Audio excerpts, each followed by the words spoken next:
제가 몇 가지 좀 예민한 하여튼 질문을 해보면 첫 번째 이 정치 사상 이거에 기독교적인 맥락이 상당히 중요하게 포인트로 들어가네요. 요거 하나 하고 두 번째는 전체적으로 그러니까 제가 볼 때 가장 중요한 거는 한국적 맥락 그러니까 한국에 어떻게 할 것인가 이거 하고 세 번째는 요거는 조금 그러니까 리버럴리즘 미국 리버럴리즘에 대한 평가를 어떻게 하시는지 우선 제 첫 번째 순서대로면요. 우선 뭐 죄송하지만 제가 컨설버티즘이든 리버럴리즘이든 이게 서구에서 나온 관념이라는 거예요. 그런데 서구라는 건 어쨌든 간에 저 기독교가 있기 전에 로마가 아니라 기독교가 중세 동안 상당히 오랫동안 지배를 한 상태에서 나온 거예요. 그래서 서구의 사상의 대부분은 신과의 싸움이에요. 그러니까 뭐 심지어 니체처럼 신을 죽었다고 하든지 잠깐 거기서 탈피하든지 이 속에서 나왔기 때문에 그 영향이 없었다 그러면 새빨간 거짓말이고요. 더군다나 이제 컨설버티즘이라고 했을 때 그러면 여기는 안 적어놨지만 뭘 지키겠느냐. 미국 영미식 컨설버티즘 그럼 뭘 지키겠다는 거 아니에요? 두 가지 지키겠다. 하나가 뭐냐. 자기네들이면 진짜 정통 의미에서 고전적 자유주의를 지키겠다는 거예요. 컨설버티즘이. 그러니까 자유민주주의하고 시장경제를 지키겠다는 거예요. 또 두 번째는 서구 문명을 지키겠다는 건데 여기서 서구 문명이라는 게 이제 기독교 문명 내지는 유대 기독교 문명을 얘기해요.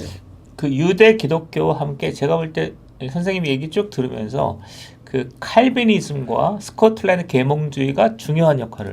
근데 이제 컨서버티즘은 이제 캐톨릭도 나중에 다 들어오고 그래요. 그렇기 때문에 근데 켈빈이 굉장히 중요한 역할이지만 켈비니스트 자체는 아니에요.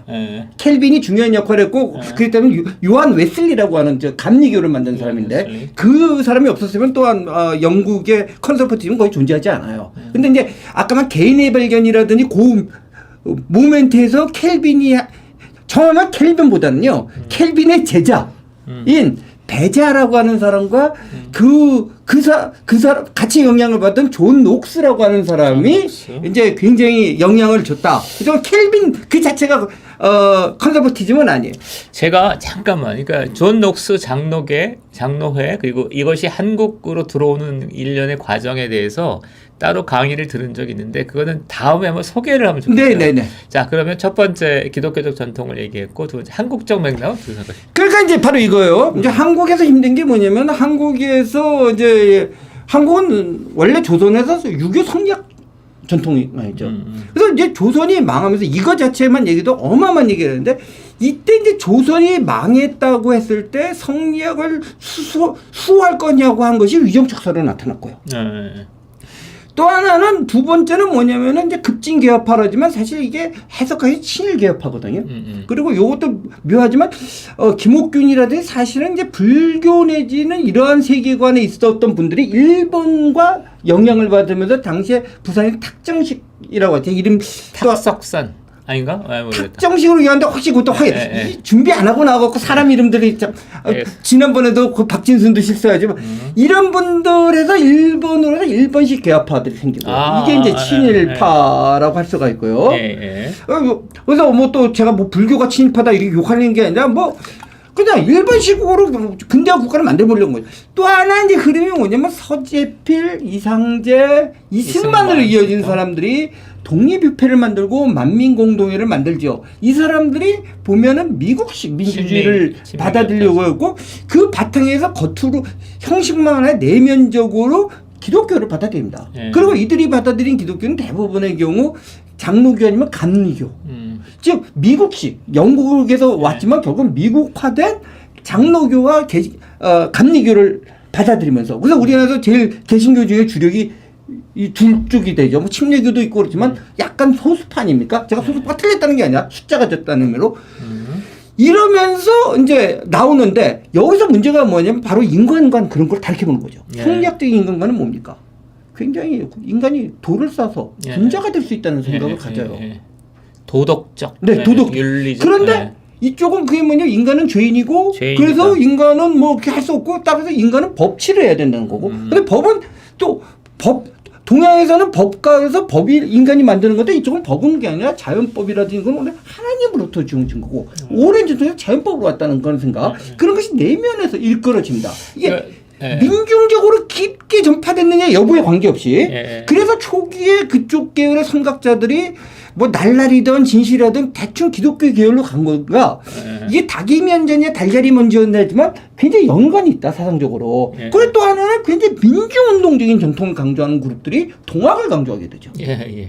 그리고 이제 나중에 이제 저는 이거 위정척사파 일부와 동학 일부가 이제 사실은 소련과 해서 공산주의적 경향으로 가버리고요. 그렇죠. 그다음에 이쪽이 이제 계속 이 대한민국을 만드는 주력이 되죠. 그 선생님 얘기 중에서 저는 기독교를 사실은 잘 모르는데 기독교에서 인간이 신의 영역에서 보면 좀 불완전하다, 죄를 졌다. 이게 어떤 아까 우리가 쭉 얘기했던 인간의 불완전한 인간관과 연관되는 걸로 연관되는 게 아니라 아마 민 선생님이 교회 한 번도 안 다녀보신 것 같은데 물론 뭐 교회도 다양한 종파가 있습니다만은 제가 말하니까 이상한 극단적인 거 아니면 기독교 캐톨릭이든 프로테스탄트든 핵심 사상은 그겁니다. 또 이거예요. 인간은 뭐냐? 하나님의 형상대로 만든 굉장히 고귀한 존재다. 그러나 타락한 존재다. 바로 아담이 그거거든요. 미안한데 나는 그 얘기가 너무 이상한 얘기처럼 들려. 아니 글쎄. 그러니까 내가 어려서부터 프로메테우스가 없고 그러니까 로베스페르가 이랬던. 그러니까 민 선생님은 이쪽 보수주의자가 되게 힘들죠. 그러니까 이 얘기만 해. 미국에서도 논의했는데 기독교인이어야지 보수주의냐? 아니에요. 기독교인이어야지 보수주의자는 아닌데 적어도 기독교에서 말하는 요가치 인간은 고귀하지만 타락한 존재라는 명제를 받아들이지 않으면 보수주의는 아니에요.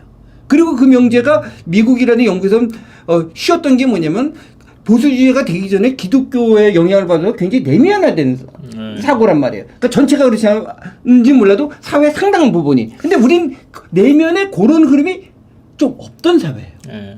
없던 사회인데 그게 어쨌든 간에 구한말에 이제 선교사회에서 오늘 독자적으로 들어오고 이 친미 개화파 이게 친미 개화파가 기독교가 됐는지 기독교가 친미 개화파가 됐는지 요런 세력이 나오면서 그러한 사상 지금 민 선생님이 낯설다고 하는 그 전제에서인가 지금 제가 볼 때 이번 강의를 통해서 제가 볼 때 핵심적으로 우리가 이해해야 될 게 이 맥락 같아요. 그러니까 기독교의 인간관과 근데 기독교의 인간관이 따르라는 얘기가 아니라 기독교가 그런 인간을 불완전한 인간관으로 보는데 반대로 저희 운동권에는 그 프랑스 계몽주의 그다음에 프랑스 혁명의 그 자코뱅당이 인간을 그 뿌리로부터 개조할 수 있다 이런 신념 체계에 기초하고 있는 것 같아요. 맞습니다. 이게 그렇기 때문에 그러면 더 이렇게 왜 보수주의란 뭐냐 뭘 지켜야 된다는 거야? 그러고 중세 때 그러고 살았는데 갑자기 프랑스 계몽주의인이 자코뱅이 나와갖고 우리 인간이 안 그렇다라고 주장을 하니까 우리 갖고 있는 생각을 지켜야겠다. 그래서 보수주의라고 이름 붙인 거예요. 다만 그런데 이제 아까 전 대륙에서는 그래서 완전히 저쪽인데 에드먼드 버크가 토리당이 아니라 휘그당 출신이거든요. 휘그당. 바로 휘그당의 출신이 뭐냐? 자유주의, 그러니까 고전적 자유주의의 출신이라는 거예요. 그것도 참 제가 그러니까 우리는 영미 민주주의와 프랑스 민주주의가 하나의 계통이라고 믿었는데 그러니까 에드먼드 버크가 휘그당이면서 이를테면 프랑스 혁명에 대한 공포심 또 저항감을 갖고 현대 보수주의의 기원이 되는 프랑스 혁명에 대한 고찰을 쓴 거죠. 그래서 저는 5년 전에야 그 책을 읽은 거지.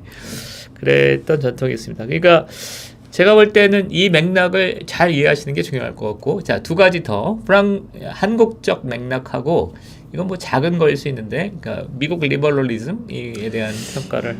그게 이제 미국 리버럴리즘은 아까도 말씀하셨지만 이제 개념을 정확하게 해야 돼요. 그러니까 그냥 고전적 자유주의라고 하면 미국 자체는 고전적 자유주의로 건국된 나라입니다.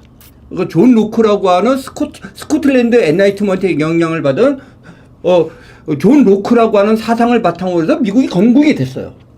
그때 미국은 애초에 보수주의라는 말을 안 하고 그냥 우리는 그냥 자유주의다 그랬어요. 근데 19세기의 그 도전을 해서 19세기 말에서 20세기 초반이 굉장한 소위 말하는 존엄의 진보가 아니라 진보주의입니다. 제가 주의라고 하는 거는 좀 다르죠.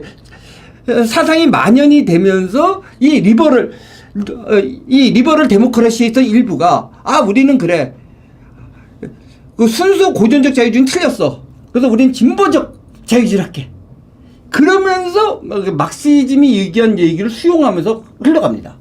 뭐 그러면서 거기에 이제 뉴딜런하고 이렇게 간 거. 이게 이제 민주당 전체지만 이 뿌리로 가는 거고 이 사람들은 민주주의에 굉장히 방점을 찍고요. 그다음에 이 사람들은 다 그런 거라면 상당수가 기독교적인 전통에서 벗어나면서 다문화를 강조하고 뭐 기독교를 인정하더라도 여러 중에 하나 정도로 치우는 그런 문화로 가고요. 그러니까 굉장히 자유를 강조하는 거는 아까 말 개인의 자유 중에서 도덕의 자유. 그러니까 예를 들어서 아까 마약이라든지 동성애라든지 프리섹스라든지 이런 데 강조를 찍으면서 경제 문제는 굉장히 국가 의존적으로 가는 게 생긴 게 있고요. 이러한 그런데 이제 한국에서 문제는 뭐냐면은 이승만 대통령이 유학 가서 배우고 할 때마다 하더라도 미국도 보수주의 전통이 안 나온 시절에 정확하게 말하면 굳이 뭐 클래시컬 리버럴리즘이 만연됐고 그것이 이제 보수주의의 뿌리를 갖고 있는데 아까 저 기독교적인 사상을 바탕이니까 보수주의라고 할 수 있죠. 그 전통 속에서 이제 미국 같은 미국 얘기는 미국에서 보수주의라는 말을 본격적으로 쓰기 시작한 거는 1950년대 후반에서 60년대예요. 오늘은 이제 주제는 얘기 못 할 텐데.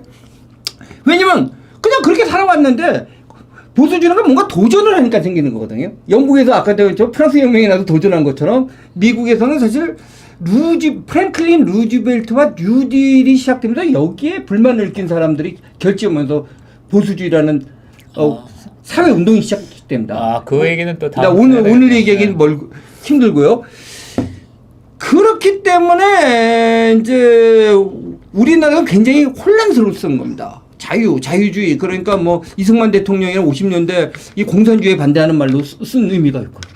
그러다 보니까 아까도 뭐 뭔지 모르지만 클래시컬 리버럴 비슷한 것도 있고. 그다음에 60년대 뭐 미국 유학 가니까 뭐 히피도 있고 마약도 하고 막 하는 거. 이게 아까 뭐 현대 리버럴리즘인데 이게 자유주의 같기도 하고. 그다음에 또 일부 한 70년대 정도 유학 간 사람들이 이제 뭐 아까 말한 하이크보다는 이제 미제스라는 사람이 있습니다. 미제스. 그다음에 로스바드라는 사람이 있어요. 로스바드는 처음 들어봅니다. 그래요? 로스바드가 이제 사실 현대 리버테리안의 미국에서 가장 대표적인 거예요. 예를 들어서 이렇게 됩니다. 컨서버티브가 할 때 하이크는 우리의 적대야. 미제스는 이건 칠까 말까 해서 미제스는 받아들이기도 하고 일부는 좀 아니라고 하는데 로스바드 이건 우리하고는 관계가 멀어라 치는 거예요. 근데 로스바드는 뭐 소수파지만 미국 리버테리안에 상당히 영향이 이런 걸 배워갖고 와서 뭐 완전 자유를 주장하는 사람들이 있고요. 그래서 굉장히 혼재되게 쓰는데 제가 얘기하는 거예요. 한국 사람들이 자기가 자유주의라고 했을 때 죄송하지만 그 영어로 뭔지를 정확하게 했으면 좋겠어. 왜 영어가 중요하면 영어가 중요하다는 게 아니라 너무 다른 얘기를 해요. 영어로는 개념이 다르거든요. 하지만 클래시컬 리버럴 정확히 너 누구냐 클래시컬 리버럴이라고 클래시컬 리버럴 아니 뭐 그냥 리버럴이에요. 할 때는 가로 닫고 현대 모던 리버럴이에요. 근데 그 사람도 그냥 리버럴이에요. 그다음에 리버테리안이 있고요. 그다음 컨서버티브가 있는데 한국에서 자유주의는 뭐 이 네 가지 개념을 그냥 다 갖고 있던지 짬뽕 시켜서 하고 있어. 유시민 선생도 자기도 리버럴이라고 그러고 정기재 선생도 리버럴이라고 그러고. 유시민 선생은 막스주의 같은데. 근데 본인은 자유주의자죠. 근데 만약 굳이 하면 본인이 주장한 대로면은 저도 막시스트 같긴 한데 아까 말한 미국 리버럴로 할 수도 있어요. 제가 뭐 그건 논쟁하지 않겠습니다. 제가 만약에 그분이 자유주의자면 리버럴이에요. 영어로 리버럴이라고 번역해야지 절대 리버테리안은 아니고. 난 거기에 동의할 수 없어요. 오케이. 아니 저는 뭐 지금 저 반대하는 의견이 아니라 근데 본인이 그렇게 얘기하니까. 근데 이제 정규재 선생님 사상은 굳이 말하자면 그것도 뭐 칼로 물 베듯이 합쳐 결국 영어로만 리버테리안이에요. 그래요? 그다음에 뭐 민경국 교수님이라든지 민경국 그다음에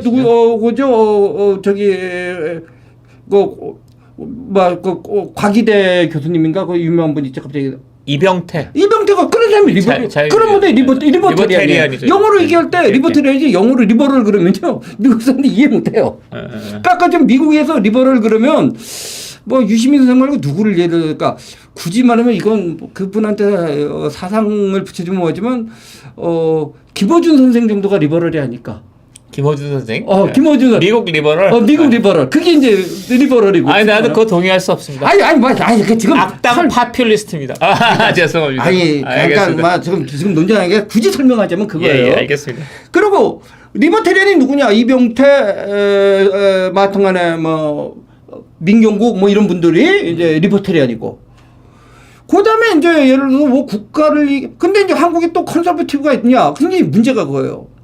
대륙식 컨설버티브, 그러니까 굉장히 집단적이고 국가주의자들이 있는데 이 고전적 자유주의에 입각한 컨설버티브는 조금 소수가 있는 것 같고요. 제가 누구를 딱 얘기하면 굳이 뭐 약간 한국 기독교 보수라고 하는 쪽에 좀 싹이 좀 있는 것 같고요. 근데 요즘에 뭐 얼마 전에 오세라비 선생님하고 얘기해봤는데 오세라비 선생님 같은 경우가 바로 이런 영미식 컨설버티브인 것 같아요. 그러니까 아주 상상적으로 정교하느냐 이거 관계없이 오케이. 예를 들면은요. 그런데 그렇게 돼. 근데 미국에서도 전선이 그렇게 돼 있어요. 대충 소셜리스트하고 리버럴하고 손잡고 전선이 리버테리안하고 컨설버티브가 손잡고 이렇게 싸우는 형국이에요. 근데 우리도 조금 비슷한 게 있다.